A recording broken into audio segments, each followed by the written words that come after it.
Hello.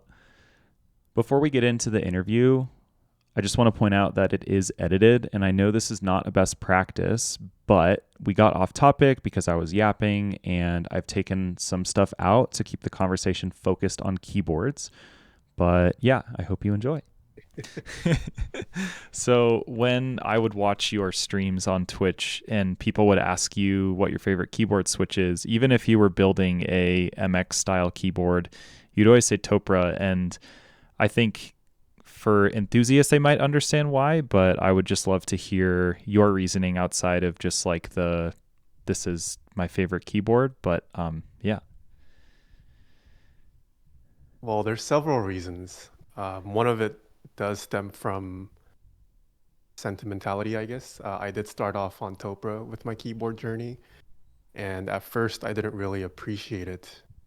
And it wasn't until I had tried MX switches and a lot of the other options that are available that then I realized, oh, Topra was actually a really nice switch. I Hmm. just didn't know at the time. Um, but I think also there is just something about the way that it uses or utilizes a rubber dome still.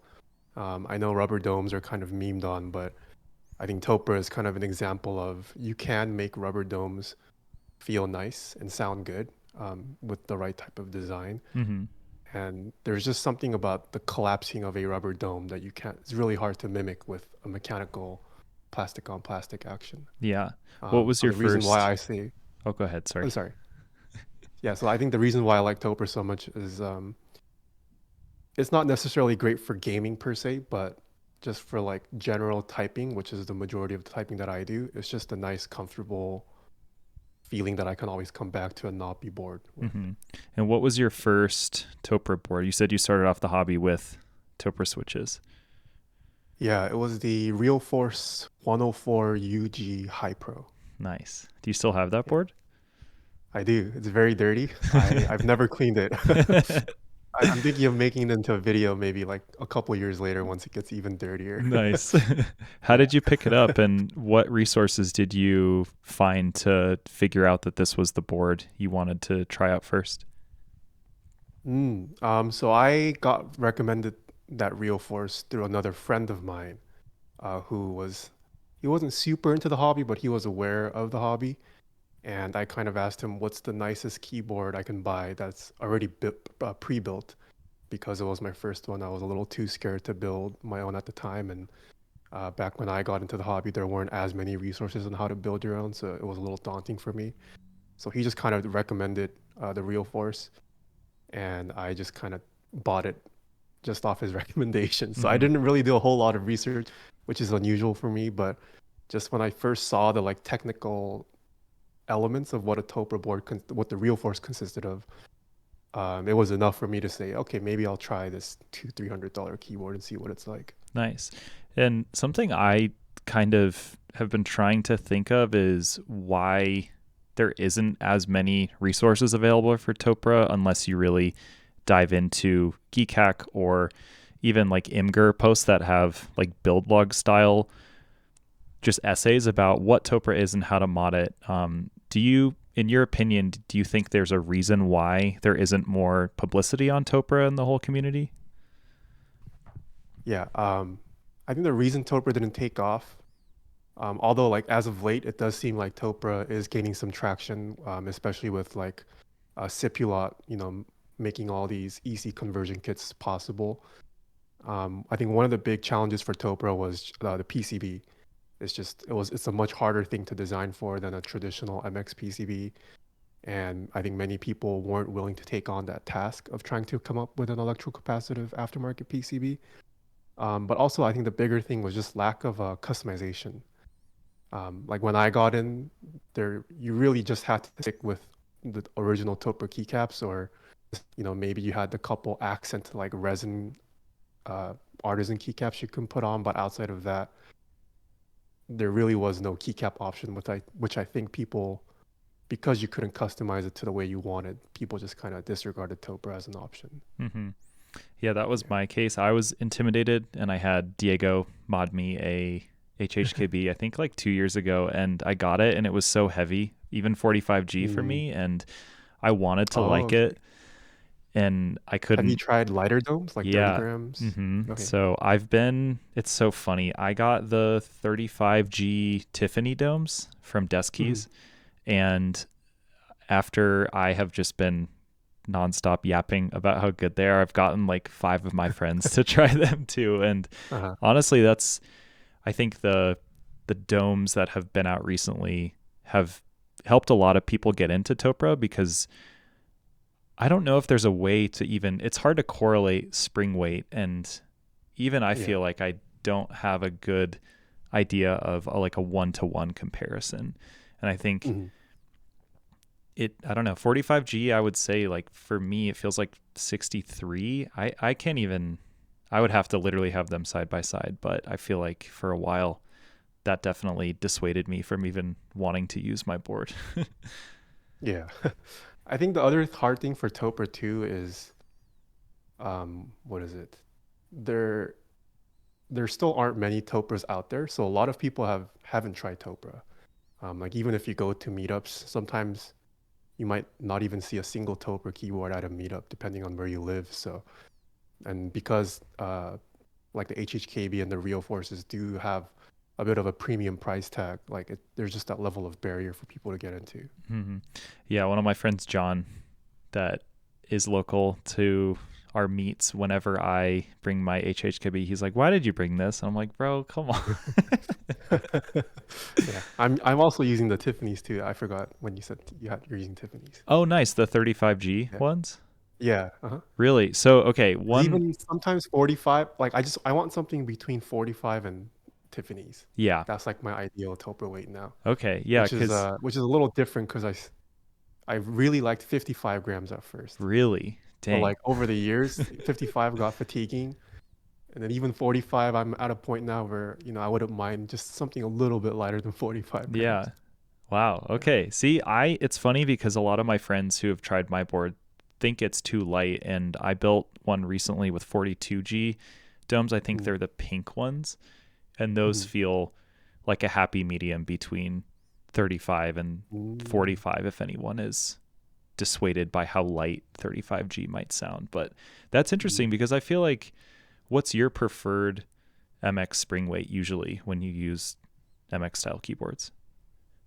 Probably 62, 63.5 is fine for me. Okay. So Yeah. then it's funny because I like 55 gram springs, like pretty light, Oh, okay. and 35 has felt the most similar. But why do you think that you can use 35G Tiffany domes if you're typically used to a heavier MX spring? Hmm. Do you feel like the dome is That's a. that much different than like a OEM dome? I mean, in terms of the weight, I definitely notice it. Like it just requires a lot less force. Mm-hmm. Um, why do I prefer 35? That's a good question. I'm not sure.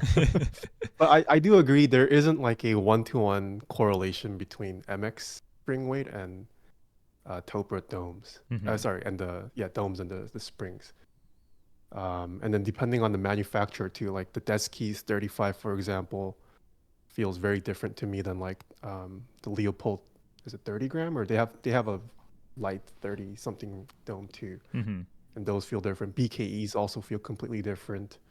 Um, so depending on which brand you go with, like the tactility of the dome is also that affects how you perceive the weight, Do you I would think say. for people who are like completely just sticking to OEM, who are Topra, I don't even know the right word for it. I guess someone who wouldn't want to try any aftermarket products, that is like a purist. Okay. So for Topra purists, do you think that, I feel like sometimes when people try these aftermarket domes, they say they hate them because they're not like OEM. Do you think that as Topra gains popularity, it will be polarizing for people who are really gun ho, like strictly OEM stuff? Mm, I guess I don't mean to I hope pry not. here, but do you feel like ever since brands like Norbauer and Sipulot have been able to kind of bridge that gap between MX and Topra, do you think that it's going to be easier for people to get into trying boards, even though they do have a premium price tag, or do you think that it's going to stick with those people who know they like it and are excited to support a maker who kind of shares that same vision? Um, I certainly think we're going to see more people get into Topra. I think that partly has to do with just kind of the like MX has gotten so good, right? Like some people even say some modern switches are too smooth for them, That's and me. they're kind Yeah. of going back to what they started off on. So I think just even that mentality is going to start pushing people to try or give Topra a chance. As much as I personally enjoy OEM Topra over like any of the other options, I do think it is elitist to say like, OEM Topra is the only way. Like I know plenty of people who genuinely prefer like the BKE domes over original Topra. And I think because the dome affects how I guess Topra is the switch, but like how much the dome affects an electrocapacitive switch so Mm-hmm. much. Like how is changing that dome any different from like changing out the spring in an MX switch, right? Like Yeah. it's just preference. Mm-hmm. Like you can have, fun flame wars on like, HHKB Pro 1 domes are the best and BKEs are fake, but like, if you like BKE domes, there's nothing wrong with that. And it is definitely a elitist mentality to say, OEM Topra is the only way to go. Mm-hmm. Yeah, for sure. Yeah. But I think with like I guess the other part to your question, with the work that like Cipulot's doing, I hope Topra becomes more popular because like Topra, there's still so much more to explore with Topra that um, because it has been such its own thing that's been mostly controlled by Topra, people haven't been able to experiment. But now that we have all these options, I think we'll hopefully see improvements to the Topra architecture too. Yeah. Do you think there will be people in the future who make more things for Topra to make it accessible for EC kits instead of just having things like layouts that already accommodate HHKB keycaps or real force layout keycaps? Or do you think it's too steep of a hurdle to redesign molds to be able to fit things like a 1U0 on a numpad if you're going to use a specific layout? That's a good question. Because solving the keycap customization for Topra has been a problem for as long as I've known Topra, and it still hasn't been solved, right? Mm-hmm. There are like MX to Topra, Topra to MX adapters or stems with the MX, or sorry, Topra sliders with the MX stem, so you can use MX keycaps. But I would say those options still aren't perfect. Um, I hope brands that are already disinvested into Topra does eventually come up with some kind of solution. Because if you can put MX and Topra, I mean, honestly, I don't see why Topra keycaps need to exist. Like Really? the Topra, what is it? The way it connects with the stem, there's no benefit to it over like the MX Yeah. version, I think. Mm-hmm. And it just exists because Topra did it. Yeah. But like if you could have Topra with the MX crucifix, like I personally don't think as long as the tolerances are right, you can have the same effect. Yeah, that's So fair. it's just whether a company, sees the value in investing in the molds for coming up with something like that. But I am hopeful that the Topra community will grow. Yeah, me too. Yeah. um, the next question was if someone is intimidated by learning about Topra or even trying to purchase one because the retail price is a little bit more expensive than something like a Neo board or anything you could get from Micro Center. Do you have a favorite resource that you could provide that would allow people to dive in on their own, or do you think it's worth talking with friends before you dive in? What would you give as like a best first approach for someone who wants to learn more? Hmm. I still don't know. Is there like a Topra only like resource? I'm not aware of one. I don't know. Yeah, I mean, I've said this on stream many times. I think the best way to try out Topra is either attend a meetup or finding one used. Um, even Topra resale, it's not too bad. Like if you purchase an HHKB or a Real Force, if you end up not liking it, you can probably get back at least like 80 to 90% of what you paid for, if you sell it on Mech Market after a month or two. So I would say if you are curious about Topra, but you don't want to necessarily front the money for a brand new model, um, if you're okay with purchasing used, I think that's the best way. Um, in terms of resources, you just have to search. There's like threads here and there on different platforms, but yeah, I still don't know if there's like a Topra dedicated wiki or of that sort. Hmm. Yeah, Yeah. interesting. I guess that was like part of the reason why I wanted to make this video, because a lot of times people would ask me how I'm modding my HHKBs, and I would initially say just like follow my stream, but Mm. that sounds kind of crazy to tell someone to watch like a 2 hour video when something could be a lot quicker. Yeah.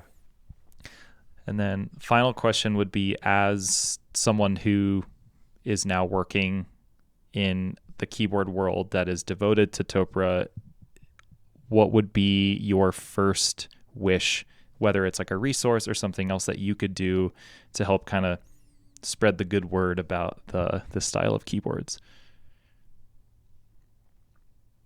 Sorry, could you repeat the question again? Yeah, no, you're good. So now that you're working in a keyboard company that is only creating Topra boards, do Mhm. you, what would be your wish as like someone who has a prominent voice in the hobby? Like, would it be a resource that you would develop? Is there anything else that you wish out the gate you could do just to spread the word about Topra? Is there a project that you're working on that you think would really help spread awareness? I guess just full I see, circle. I see. Yeah. Is there like something that you wish you could do in the near future that could open up people's eyes to these types of keyboards? That's what would I Loaded question. yeah, resource. Or even like a set of videos similar to like what's inside a MX keyboard, how to mod them, how to do stabilizers. Do you think that that style of content would be worth putting time and money into, or energy? I guess not money. Let me think about this. Um,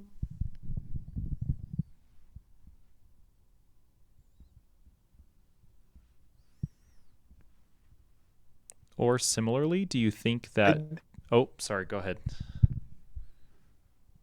that would help short term. I don't know about long term per se, but um, if someone could just compile a list of like all the aftermarket options you have for Topra at the moment. Um, like even with just working with Norbar for the past 2 months, there's a lot of people who come to our website who have never heard of Topra, who aren't aware that these models fit into these cases. But it doesn't even have to be Norbar per se. Like there are other Topra oriented designers now who are putting out designs that use EC kits or whatnot, but there just isn't a lot of guidance on, what components do I need, or do I even need to harvest, like an old Leopold keyboard? Can I get everything from desk keys or somewhere else to put into a custom aftermarket housing? I think if there was a better purchasing guide, that might help for the time being, but eventually, hopefully, that shouldn't be necessary, assuming there is more support for Topra. And there are more brands like Norbar, for example, that just sell ready to type Topra like keyboards. But yeah, currently there isn't as much resources on how to get started with, gathering all the various components that you need for Topra, because it's not as widespread as the MX architecture, where you can pretty much go to any vendor and they'll have basically everything that's compatible with MX switches. So do you think that now that Cipulot is making more EC kits and other designers are able to make Topra more accessible, do you think eventually it will just hopefully snowball to the point where there will be vendors like how Canon Keys is selling the Cipulot stuff? Do you think that hopefully in the future that, like you're saying, people will start to develop things that might be more customizable that are cheaper to newcomers who can start with something like that. Yeah. I mean, if like the current brands that are offering all these great, more affordable options also made a electrocapacitive version, I think that would also be a huge help in just evangelizing and letting all these new people try out Topra at an affordable price. I mean, because the feeling of typing on Topra, you just can't convey over a video about how it's different to MX. You just have to try it. Mm-hmm. And I think for a lot of people, you also need that perspective of A/B testing an MX build versus Topra to really appreciate the nuances. Mm-hmm. So whatever gets Topra in the hands of more people, I think would be great. Awesome. How deep into modding is this video going to go? It's just going to be like pretty much taking it apart, the Mm, anatomy of an HHKB, and then best practices with modding with like tips and tricks along the mm, way. So things like the book method where you lay everything flat so that when you put it all back together, you're not trying to do like the pizza flip where everything kind of falls off. yeah. Um, Yeah. but yeah, just kind of a step-by-step guide that is digestible, but hopefully, I know there's one out there right now. I think it's like 20 minutes, but yeah, basically just like a to Z guide of you get a HHKB that's stock and you want to make it sound better, maybe put silencing rings on, things of that nature. And then I'll probably dive into aftermarket domes, and then I am going to put Mm, in a CPU lot controller and PCB into this Pro 2. So an offshoot of that will be how to like carve out the little USB-C, which I don't know if is sacrilegious or mm. not, but I cannot utilize the first layer on an HHKB. I have to Oh. remap it. So that's like Mhm. a thing. I have a Hasu controller in my HHKB right now, so I could use Mm. WASD for arrows. But yeah, just like basically a video that hopefully, if someone is interested in modding their HHKB, is digestible and is like, okay, here are the tips I need to do. Because I feel like even my friends who have 30 plus MX style keyboards, they get a HHKB and they're like, can you do this for me, man? I'm really scared to take this thing apart. So the goal is to Yeah. just make it less intimidating. I see, I see. Yeah, Yeah. I never made a Topra lubing video. Is there a reason why you never put Did out a more? Topra lubing? Yeah. I just felt like I could use my time better. Like my MX one did really well, but I guess in my mind, I just thought, the Topra lubing guide wouldn't get nearly as many views, if at all. So Hmm. I just never got around to it. Do you Yeah. think you'd be? Because I mean, even on stream, I've rarely done Topra myself. So, Yeah. Yeah. I've done it a couple times. It's fun. I just it does take a while. Like I tried doing mm. two in one Well, I day. would I would say Topra lubing is much quicker for me than MX. Yeah, and that's the craziest part is that anyone who has suffered through like lubing enough switches for a TKL in one sitting, like your back Yeah. hurts, you're really tired, you're kind of grumpy afterwards, and then Yeah. if you do an HHKB, it literally takes like 30 minutes to just do all Yeah, the it's much easier. Mhm. yeah, so it's interesting, but maybe it's like all the screws. I don't know. But I remember That I too. I built like a DNWorks Taycan, the first Mm. ever experience I had with Topra, and it was a board for Alex, and I was like sweating when I had to flip everything back over, and I was terrified. And Mm. then I got done with it. I was like, wait, that was actually very chill compared to lubing everything for an MX keyboard. Yeah. Cool. Yeah. Well, those were pretty much all the questions I had. So I just want to thank Okay. you again for your time. No problem.